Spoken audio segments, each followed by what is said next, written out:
तीन बेटियां। सरिता के घर में तीन बेटियां थीं। दो नौकरी करती तो एक पढ़ाई। अरे दवाई खत्म हो रही है, कोई है जो लेकर आएगा? तभी बड़ी बेटी रिया आ जाती है। हाँ पापा, ये रही आपकी दवाई।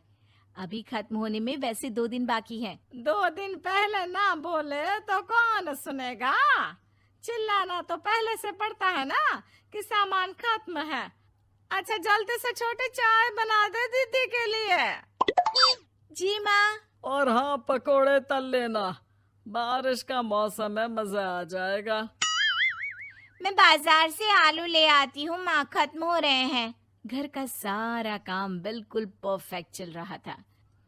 दोनों बेटियां पढ़ाई के बाद नौकरी कर रही थी और छोटी पढ़ाई, पिता की पेंशन और अपना मकान। लेकिन पास की कमला चाची। और रियासिया की माँ, तुम लोगों को कितने सालों से देख रही हूँ, परेशान ही देखा। भगवान एक बेटा दे देता तो। अब किसी जन्म का कर्म खराब रहा होगा चाची, जो लड़का नहीं हुआ। वैसे काश एक लड़का हो जाता। पास छोटी बैठकर पढ़ रही थी। वो माँ की बात सुनकर किताब बंद कर देती है और खिड़की में खड़ी हो जाती है। खिड़की के बाहर रवि, जो कि पास ही में रहता है। अरे छुटकी, क्या सारा दिन किताब में नजर गड़ाई रहती है? मैं नकल करना सिखा दूंगा, तू आराम से पास हो जाएगी। आजा, चलना, सब बाहर खेल रहे हैं। तू तो लड़का है, फिर पढ़ता क्यों नहीं? तेरे सर पर तो माँ पिता की जिम्मेदारी भी है ना। कैसी बात कर रही है यार? जिम्मेदारी मेरी नहीं, पिता की है। पिता की क्या जिम्मेदारी, बता। देख, माता पिता लड़की की शादी के लिए पैसा जमा करते हैं, उसकी शादी कराते हैं, उसे पढ़ाते भी है ना? हाँ, वो तो सभी माता पिता करते हैं। क्या लड़की की शादी नहीं करते?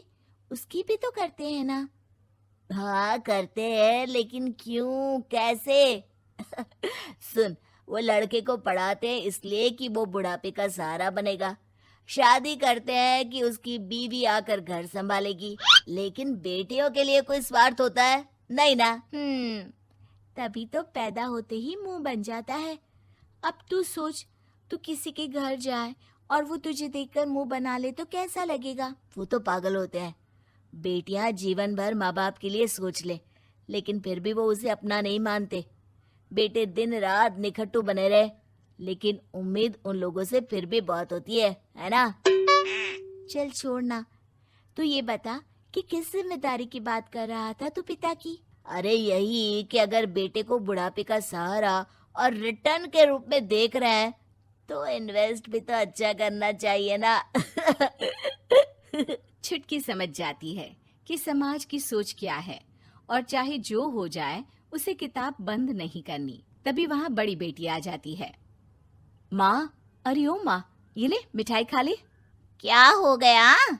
लड़का पसंद आ गया क्या कोई?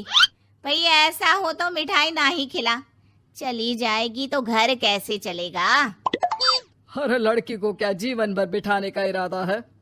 तू बता बेटी, किस चीज की मिठाई खिला रही है? क्या हो गया? अरे पापा, आपको पता है ना, जिस डॉक्टर के अंडर में मैं काम कर रही थी, उन लोगों ने मेरे काम को देखते हुए मेरी स्कॉलरशिप पास करवा दी है। अब अस्पताल में ही क्लास चला करेगी, आगे की पढ़ाई भी और पैसे की कमाई भी। ये तो अच्छी बात है। तू पढ़ जाएगी तो छोटे को भी अपनी राह लगा लेना। बाकी मछली तो वैसे ही ऑलराउंडर है। तीनों बेटियों के बाद भी उन लोगों के घर किसी चीज की कमी नहीं थी। पापा, ये लीजिए कार की चाबी, मैंने आपके लिए कार ली है। अब आप कहीं भी जाएं तो अपनी कार से जाइएगा। अरे क्या जरूरत थी? जितना खर्च करोगी दहेज मांगने वालों के मुंह भी उतने ही खुल जाएंगे। तो हम दीदी की शादी ऐसे घर में करेंगे ही नहीं जहाँ शादी के लिए पैसे मांगने की जरूरत हो। अरे जो खुद खड़ा नहीं होगा वो हम लोगों के कंधे में क्यों शादी करेगा? क्यों पापा? अरे शादी में तो दहेज मैंने भी लिया था, तो क्या मैं तेरी माँ के कंधे पर हूँ? खुद की पेंशन है, बेटियां कमा रही हैं, मजे हैं। बस एक मलाल है कि बेटा नहीं हुआ। पापा, जब आपने बोला कि मजे हैं, मैं तभी समझ गई थी कि अगली लाइन में आप यही बोलेंगे कि मलाल है। कोई बात नहीं पापा, फिलहाल आप ये कार लेकर घुमाओ। माँ, तुम भी जाओ पापा के साथ। दोनों पति पत्नी बेटी की दी गई गिफ्ट कार में बैठकर घूमने निकल रहे थे कि पड़ोसी बोल पड़ता है। अरे भाई साहब, नई कार, यहाँ तो साइकिल भी बेचने की नौबत है। नजर ना लगाइए भाई साहब, जीवन में कार का सपना पूरा होना हम लोगों के लिए तो बहुत बड़ी बात है। हाँ हाँ, लाखों की कार हम हजारों की कमाई वालों के लिए कहाँ मुमकिन थी, ऊपर से तब जब कोई बेटा भी नहीं है। वैसे भाई साहब, आपकी साइकिल बिक क्यों रही है? भगवान की दुआ से तो आपके 4 लड़के हैं। हाँ हाँ, आपको तो हेलीकॉप्टर से घूमना चाहिए।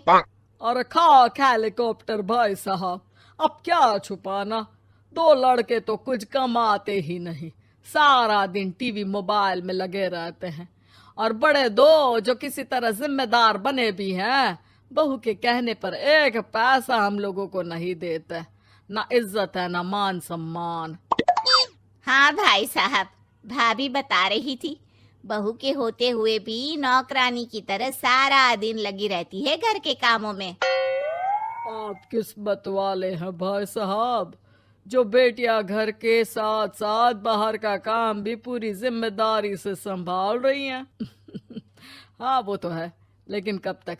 एक ना एक दिन तो ससुराल निकल जाएंगी, फिर तो वही हम दोनों और वही पेंशन। आप लोग भी कौन सा संजीवनी बूटी खा कर आए हैं? चलिए चलिए, जाइए, नई कार का मजा लीजिए। अच्छा ऐसा करते हैं, मेरी बहन के घर चलते हैं, काफी वक्त हो गया है मिले। दोनों बहन के घर जाते हैं, जहाँ उसकी बहन और उसका पति बैठकर चाय पी रहे होते हैं। अरे भाई भाभी, आज रास्ता कैसे भूल गए आप लोग? अरे हम तो फिर भी भूल गए, तुम तो कभी नहीं आते हमारे घर।